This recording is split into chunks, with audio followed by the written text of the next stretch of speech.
Hi everyone, I'm Luke Hector and this is the Broken Meeple, a show where I devote my time to raving and ranting about board games, but usually more the latter part, and this time I'm getting it the right way round. This is for a wild venture, a little speed review for a game called Peeker Games. This is primarily a two-player game, but you can play it solo with an extra module included. This is something that came out of nowhere. I didn't really follow the GameFound Kickstarter for it, and it just appeared, and oh, okay, this looks pretty cute. Nice little artwork, you know, two-player game. But the premise is what kind of sold me on wanting to try this one out. It's an engine builder where at some point during the game you have to kind of destroy your engine. Okay, different, feels different. Although that did give me a similar vibe to one of my favourite deck builders from a while ago from Valley of the Kings, which was kind of a similar deal. You had this deck builder where you built up your engine, so you had all these cool cards with effects you used, but at some point you had to put them all into your tomb in order to actually score points. So you had to destroy your deck eventually to get the points. This one kind of feels a bit like the same thing. It's not a deck builder, but you will play cards and you will trigger effects, but you have to be able to get those cards into your score pile before they actually score you at the end of the game. Okay, I liked it before, will I like it now? Let's jump in and see what's what. Get on with it! Firstly, cards are shuffled together to create a 75 card deck. This will comprise of core cards as well as one of the two themed decks that are included in there. You'll shuffle them all together and there's your deck, which is effectively the timer of the game. Once it runs out, game's going to end.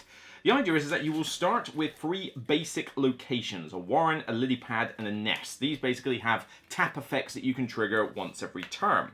You will also start with one of the initiate heroes, which represents one of the many villagers you'll be able to recruit from the decks. Let's say I take the frog one. This allows me to do some adventuring around the board, for example. A couple of reference aids, and you are good to go.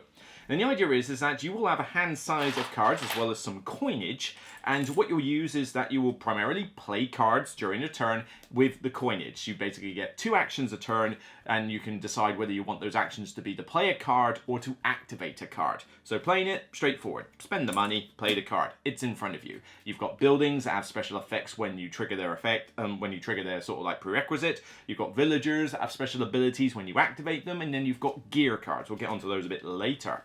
But the idea is that when you play a card, it comes with a number of supplies based on the card. This represents you activating the ability of the card.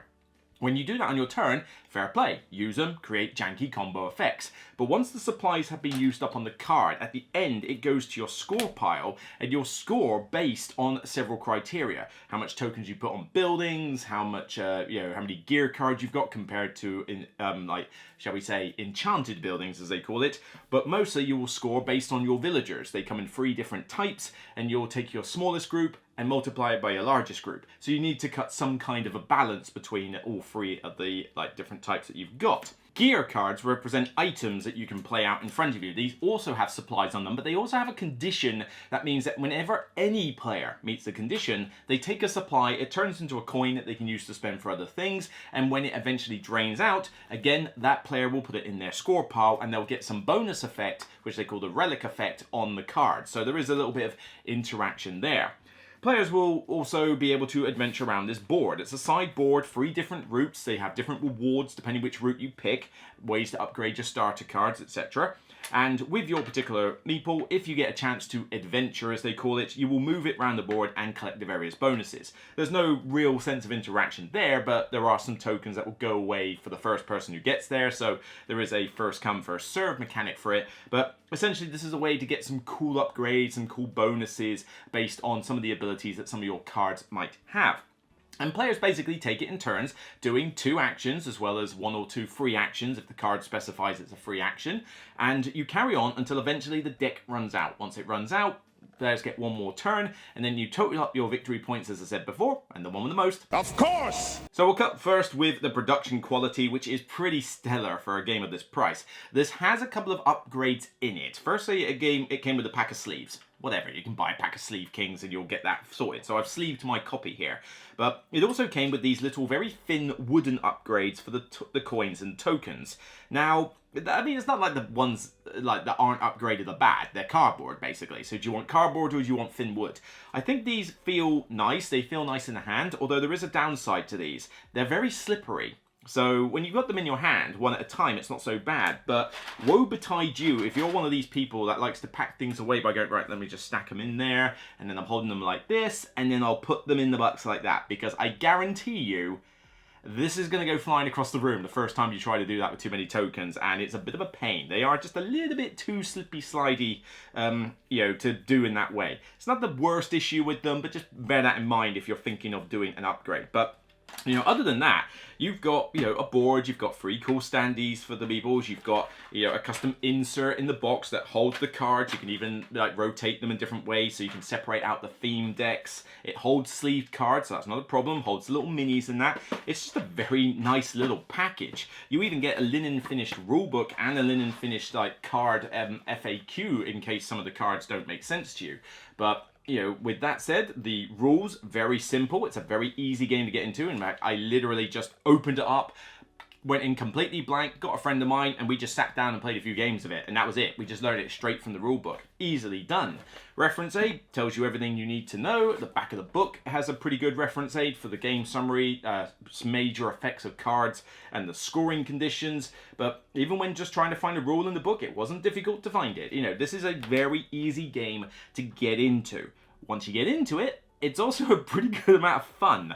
This has enough interaction, but not tons of it. It's not like, oh, I completely screw you over, I'm gonna destroy your cards or anything. There isn't any of the hateful interaction here.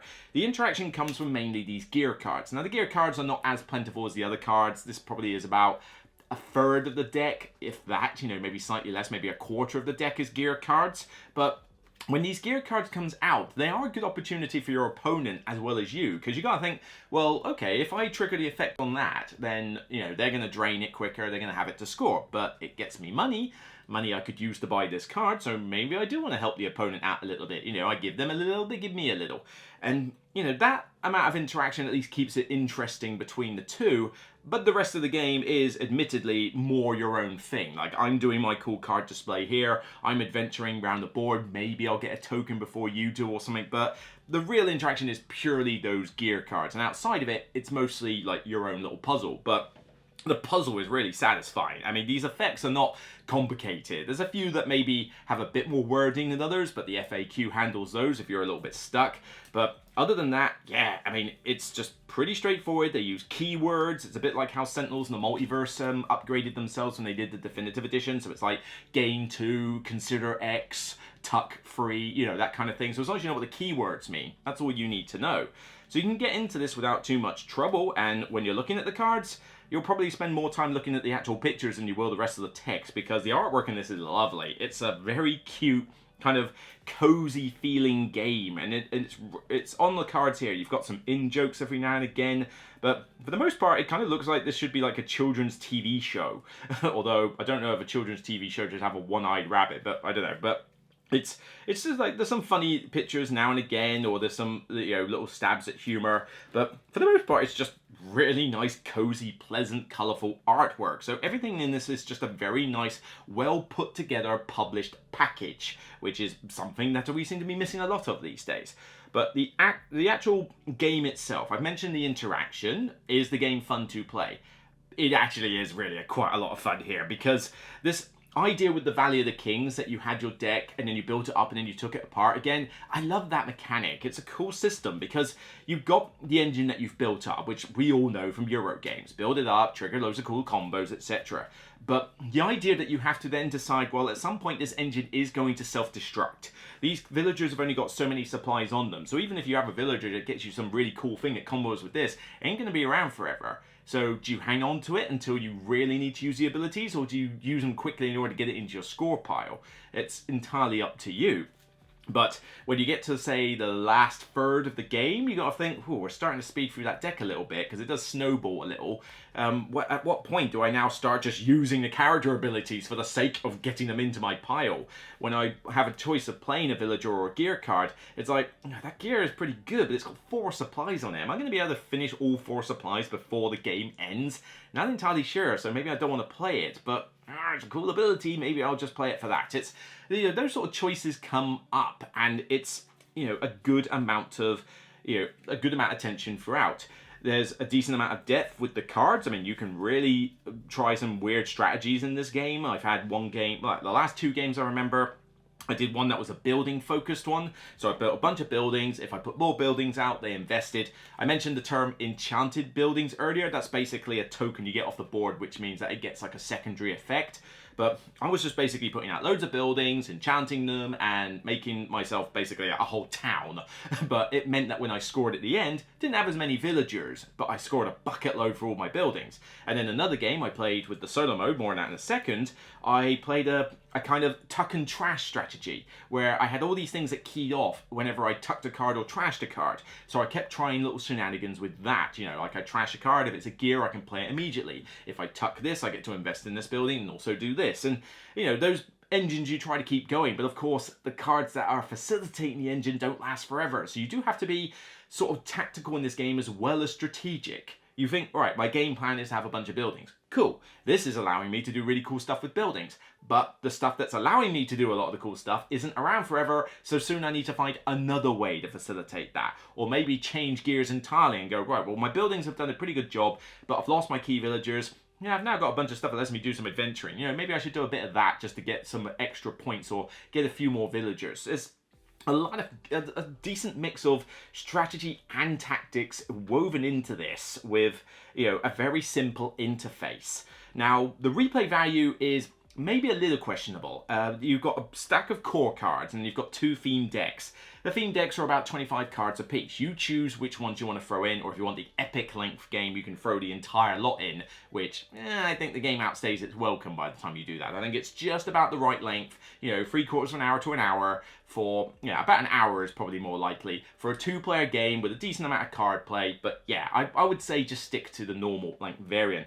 But of course, you're going to see the core cards all the time, and you're going to see all the cards appear because you will go through the whole deck. You won't necessarily use every card, but you are going to see them. But there will be different strategies each time. So I think this is one of those that's going to have a decent amount of replay value, but not indefinitely. Although, all Pika Games needs to do is basically do more theme decks. And if they do that, sweet. You already put 2 in here. I'm not sure I noticed a huge amount of difference between the 2, other than one had slightly more finicky abilities, whereas one was a bit more simplistic. But all they need to do is basically say, right, 2 or 3 more theme decks, mini expansion, add them to your box, although they're going to have to redesign the insert if they do that because it won't fit.